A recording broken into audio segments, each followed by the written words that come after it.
Hello student, जैसा कि आपको पता है मैंने pharmaceutical organic chemistry second B pharma third semester की स्टार्ट कर दी है, जिसका फर्स्ट लेक्चर भी स्टार्ट कर दिया है। अब मैं इस वाले वीडियो में पार्ट सेकेंड को स्टार्ट कर रही हूँ, तो चलिए इसको समझते हैं। तो now start method of preparations. अब मेथड ऑफ प्रिपरेशन किसकी कर रहे हो? तो बेंजीन की कर रहे हो। तो यहाँ पे बात करते हैं लेबोरेटरी प्रिपरेशन के अकॉर्डिंग। तो लेबोरेटरी प्रिपरेशन के अकॉर्डिंग देखा जाए यहाँ पे बेंजीन का, तो ये हमारे 5 तरीके से देखने को मिलती है। पहला रहता है फ्रॉम एरोमेटिक कार्बोक्सिलिक एसिड, दूसरा रहता है removal of hydroxyl group, third रहता है फ्रॉम क्लोरोबेंजीन, फोर्थ रहता है removal of SO3H group and last रहता है आपका removal of N2+Cl- group from aromatic carboxylic acid. इसके अकॉर्डिंग देखा जाए तो यहाँ पे हमें देखना होगा कि कार्बोक्सिलिक एसिड है, इसी की वजह से ही हमारा क्या बनेगा? बेंजीन प्रोडक्ट बनेगा। क्योंकि आप क्या बना रहे हो? Method of preparation, laboratory preparation, यानी कि लेबोरेटरी में आप बेंजीन को बना रहे हो। और बेंजीन किस तरीके से बन रही है? तो वो आपकी ये प्रोसीजर है जो कि आप लैब में प्रिपेयर करेंगे, तब आप वहाँ पर बेंजीन को बना पाएंगे। तो पहला आपका एरोमेटिक कार्बोक्सिलिक एसिड है, जिसके अंदर आप अब बेंजीन को बनाएंगे। तो इसके अंदर क्या देखा जाएगा कि इसमें देखोगे कि इसको बनाने के लिए सोडियम बेंजोएट लेंगे और सोडियम बेंजोएट लेंगे, दूसरा लेंगे हम सोडियम हाइड्रोक्साइड। अब इन दोनों की आप रिएक्शन कराएंगे with the presence of calcium oxide, वो भी हीट करने के साथ, तो आप यहाँ पर बेंजीन को बनाएंगे। बेंजीन बनेगा, वैसे यहाँ पे Na2CO3 रिलीज हो जाएगा। अगर इसमें देखा जाए किस तरीके से ये हट रहा है, तो यहाँ से देखोगे तो यहाँ से Na और ये Na यानी सोडियम सोडियम ये आपका हट गया, यहाँ पे COO और यहाँ पे कितना है? O है, H, यानी कि एक कार्बन है, 2 ऑक्सीजन है, यहाँ पे 1 ऑक्सीजन है। अगर देखा जाए तो यहाँ से ये Na ये हट गया, ये Na2 हो गया, ये कितने ऑक्सीजन? 2 और 1 3 ऑक्सीजन है, 3 ऑक्सीजन हो गया, एक कार्बन है, यहाँ से एक कार्बन हो गया। ठीक है, अब यहाँ से एक हाइड्रोजन है, हाइड्रोजन तो इसके साथ रिलीज बन जाएगा, तो यानी ये क्या बन गया? आपका बेंजीन बन गया। बेंजीन बन गया और ये वाला जो कंपाउंड था COO और OH वो हमारा हट गया। तो यहाँ से क्या बन गया? सोडियम बेंजोएट और सोडियम हाइड्रोक्साइड के साथ रिएक्शन करा रहे with the presence of calcium oxide, वो भी हीट करने पर तो हमें बेंजीन बन गया और Na2CO3 रिलीज हो गया। अगर इसी तरीके से दूसरा देखा जाए यहाँ पर, तो यहाँ पे आप क्या करेंगे? यहाँ पे 4 मिथाइल सोडियम बेंजोएट ले रहे हैं। 4 मिथाइल क्यों? क्योंकि यहाँ से 1 2 3 4 पे क्या आ रहा है? मिथाइल ग्रुप आ रहा है। और फिर क्या है? सोडियम, और ये क्या है? अब आपका जब COO बेंजीन रिंग से जुड़ जाता है तो हमारा क्या होता है? बेंजोएट होता है, इसलिए इसका ये पूरा नाम क्या हो गया? 4 मिथाइल सोडियम बेंजोएट। अब इसकी क्रिया आप कैसे करा रहे हो? NaOH से करा रहे हो with the presence of calcium oxide और हीट कर रहे हो, तो आपको यहाँ पे क्या देखने को मिलेगा? एक टोलुइन देखने को मिलेगा, जो कि आपने पहले वाले पार्ट्स में देखा था कि टोलुइन कैसे बनता है।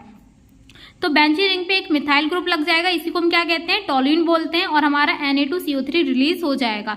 इन दोनों में देखा जाए तो दोनों में सब सेम ही है, बस डिफरेंट क्या है? यहाँ पर सिर्फ CH3 ग्रुप लगा है, और यहाँ पे क्या है? एक बेंजीन रिंग के ऊपर CH3 ग्रुप लगा है। यहाँ पे CH3 लगा है 4 पोजिशन पे, और यहाँ पे फर्स्ट पोजिशन पे CH3 ग्रुप लगा है। बाकी का देखा जाए तो दोनों का दोनों ही हमारे स्ट्रक्चर सेम है। ठीक है, यहाँ पे CH3 ग्रुप लग गया, इसलिए 4 मिथाइल सोडियम बेंजोएट बोल रहे हो, और यहाँ पे एक बेंजीन रिंग लग गई है, बेंजीन के ऊपर एक मिथाइल ग्रुप लग गया, इसलिए यहाँ पे आप क्या बोल रहे हो? टोलुइन बोल रहे हो। तो इस तरीके से ये वाली जो प्रिपरेशन है फ्रॉम एरोमेटिक कार्बोक्सिलिक एसिड वो कंप्लीट हो जाती है।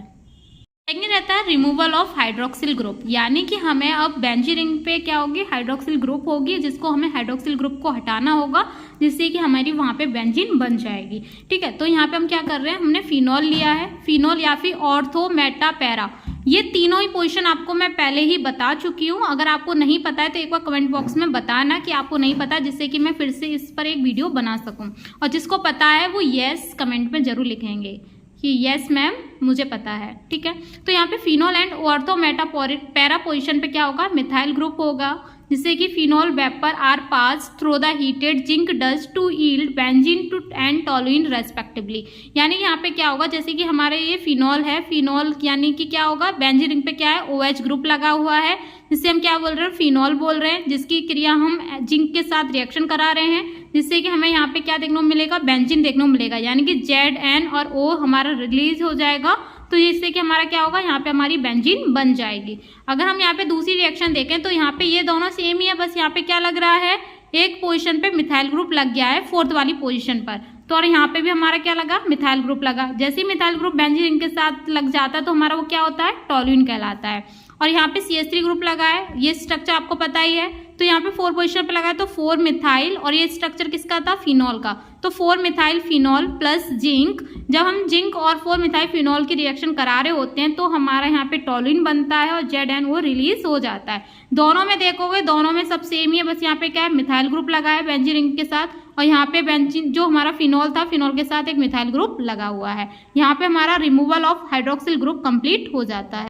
नेक्स्ट हमारा रहता है फ्रॉम क्लोरोबेंजीन। क्लोरोबेंजीन से हमारा क्या बनेगा, बेंजीन बनेगा। तो यहाँ पे क्या होगा, क्लोरीन लेंगे, chlorine of the benzene substituted by reduction with निकल एलॉय एंड NaOH, यानी कि जो क्लोरोबेंजीन है, क्लोरोबेंजीन की रिएक्शन जब 2H के साथ रिएक्शन करा रहे हैं विद द प्रेजेंस ऑफ निकल एल्यूमिनियम एलॉय और NaOH के साथ, तो यहाँ पे हमारी क्लोरीन HCl के साथ रिलीज हो जाती है और यहाँ पे हमारा क्या बन जाएगा, बेंजीन बन जाएगा।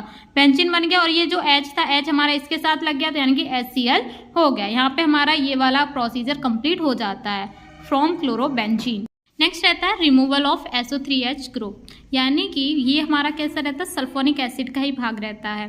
तो ये क्या है, बेंजीन सल्फोनिक एसिड और toluene sulphonic acid, para methyl benzene sulphonic acid is hydrolysed with superheated steam और boiling with dilute HCl under pressure at 400-447 K to yield benzene to toluene respectively. यानी कि जब हम यहाँ पे ये चीज़ देख रहे हैं तो यहाँ पे क्या कर रहे हैं, रिमूवल ऑफ SO3H ग्रुप, यानी कि यहाँ से हम जो सल्फोनिक एसिड है उसको हम रिमूव कर रहे हैं, ठीक है। तो यानी कि जो बेंजीन इनके साथ जब सल्फोनिक एसिड लगा हुआ है तो ये इसका नाम क्या हो जाएगा, बेंजीन सल्फोनिक एसिड। तो हम इसकी रिएक्शन वाटर और सुपर हीटेड स्टीम, यानी सुपर हीटेड स्टीम मतलब बहुत ज़्यादा हम यहाँ पे हीट कर रहे हैं जिससे कि स्टीम रिलीज हो रहा है, और यहाँ पे डाइल्यूट HCl के साथ रिएक्शन करा रहे हैं तो हमें यहाँ पे बेंजीन देखने को मिलेगा, और जो SO3H था वो हमारा सल्फोनिक एसिड में रिलीज हो जाएगा, ठीक है। दूसरा हम इसी के अंदर देखें तो यहाँ पे क्या है, बस वही चीज़ है जैसे कि आपने दोनों रिएक्शन में आगे तीनों में ही देखा था कि यहाँ पे सिर्फ सिंपल था, यहाँ पे क्या था, मिथाइल ग्रुप लग गया था, ठीक है, जिससे बेंजीन के साथ क्या हो गया था, CH3 ग्रुप लग गया था, यानी बेंजीन बना दिया और उसने टॉल्यूइन ग्रुप बना दिया था।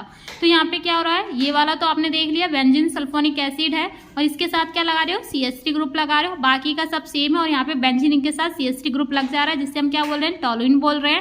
बाकी के स्टेप सब सेम है और इसका नाम क्या हो जाएगा, टॉल्यूइन सल्फोनिक एसिड, यानी कि इसके इको नाम से देखा जाए तो para methyl benzene sulphonic acid. Okay, removal of N2+Cl- group. तो यहाँ पे बेंजीन डाइजोनियम साल्ट और एरीन डाइजोनियम साल्ट और toluene diazonium salt when reduce with hypophosphorous acid yield benzene toluene respectively. यानी कि यहाँ पे बेंजीन डाइजोनियम क्लोराइड है, डाइजोनियम से आप क्लियर समझ जाएगा, जहाँ पे N plus triple bond N रहेगा प्लस यहाँ पे डॉट करके Cl नेगेटिव रहेगा, इसका नाम क्या होता है, बेंजीन डाइजोनियम क्लोराइड, जिसकी रिएक्शन हम हाइपोफॉस्फोरस एसिड के साथ करा रहे होते हैं। हाइपोफॉस्फोरस का फॉर्मूला रहता है H3PO2 प्लस वाटर के साथ रिएक्शन करा रहे होते हैं तो यहाँ पे हमें बेंजीन देखने को मिलती है, और जो ये स्टेप होती है वो हमारे हट जाते हैं, और H3PO2 जो होता है वो हमारा PO3 हो जाता है, यानी कि जो O है इसी के साथ अटैच हो जाएगा तो H3PO3 बन जाएगा,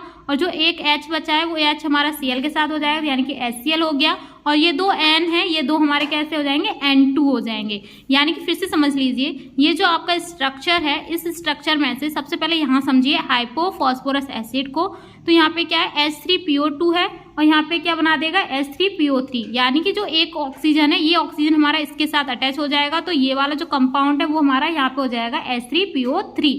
ये जो दो N है, ये दो N हमारे क्या हो, दो N है तो यहाँ पे हमारे क्या हो गया, N2 हो गया, और यहाँ पे क्या बचे, दो HCl बचे और Cl बचा, तो यहाँ से एक HCl हो गया और एक H हमारा यहाँ पे रिलीज हो गया, ठीक है। दूसरा देखें, दूसरे में हमारा क्या है, वही पैरा पोजीशन पे CH3 ग्रुप लगा है जिसका नाम क्या हो गया है, टॉल्यूइन डाइजोनियम क्लोराइड। टॉल्यूइन क्यों बोल रहे हैं, क्योंकि ये मिथाइल, अगर यहाँ से इसको बंद कर दें तो ये क्या है, टॉल्यूइन स्ट्रक्चर, क्योंकि बेंजीन रिंग के साथ क्या है, CH3 ग्रुप लगा हुआ है इसलिए टॉल्यूइन हो गया। तो अब यहाँ पे टॉल्यूइन हो गया और इसका नाम क्या है, डाइजोनियम क्लोराइड। तो टॉल्यूइन डाइजोनियम क्लोराइड जब हम हाइपोफॉस्फोरस एसिड के साथ रिएक्शन कराते हैं with the presence of water तो हमें यहाँ पे टॉल्यूइन देखने को मिलता है प्लस N2 देखने को मिलेगा प्लस HCl प्लस H3PO3 देखने को मिलेगा। वही H3PO3 यहाँ पे हम आपका क्या बचा, एक H, HCl और दो N2, ठीक है। इस तरीके से हमारा यहाँ पर ये removal of N2+Cl group complete हो जाएगा। इसी के साथ रिमूवल ऑफ SO3H ग्रुप भी आपने देख लिया, फ्रॉम क्लोरोबेंजीन भी देख लिया, रिमूवल ऑफ हाइड्रोक्सिल ग्रुप भी देख लिया, और आपने from aromatic carboxylic acid group भी देख लिया। यानी कि आपने यहाँ पर मेथड ऑफ प्रिपरेशन कम्प्लीटली देख लिए। ठीक है, लैबोरेटरी प्रिपरेशन के अकॉर्डिंग आपने ये 5 स्टेप देखे थे, ये आपके कंप्लीट हो जाते हैं। Thank you.